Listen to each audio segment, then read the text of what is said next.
ပလွန်တဲ့အမျိုးသမီးတစ်ယောက်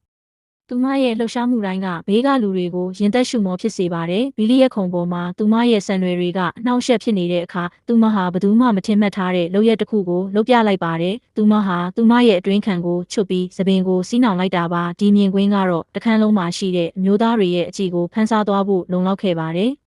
ဂျက်ဆိုတာကတော့စားတောက်ဆိုင်ပိုင်ရှင်တဦးဖြစ်ပြီးသူ့ရဲ့အိမ်တော်ရေးကပြင်းရင်ငင်းငွေ့စရာကောင်းနေသလိုဘဝရဲ့ဖိအားတွေအောက်မှာလည်းရုန်းကန်နေရသူပါသူ့ရဲ့ရောက်ခမကြုံကတော့ဂျက်နဲ့ဆန့်ကျင်ဘက်ပါပဲပေါ့ပေါ့ပါပါနေတတ်ပြီးညတိုင်းလိုအမျိုးသမီးအစ်စ်တွေနဲ့ပျော်ပါတတ်သူပေါ့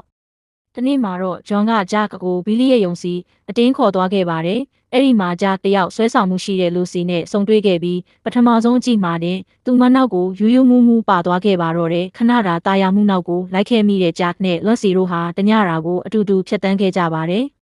ဒါပေမဲ့အဲ့ဒီတညတာအမားကသူတို့ဘဝကိုဇောက်ထိုးမှုမျှော်ဖြစ်စေခဲ့ပါတယ်လူစီကဂျက်ရဲ့အင်ဂျီအိတ်ထဲမှာသူမရဲ့အတွင်းခံကိုမတော်တဆချန်ထားခဲ့မိတယ်အဲ့ဒါကိုဂျက်ရဲ့ဇနီးကတွေ့သွားတဲ့အခါမှာတော့ဂျက်ရဲ့ဘဝဟာငရေခမ်းစတင်มาတော့တယ်ဂျက်တယောက်သူ့ဇနီးရဲ့အကြက်ကင်ချင်းချောက်မှုကိုအကြီးကျယ်ခံရပါတော့တယ်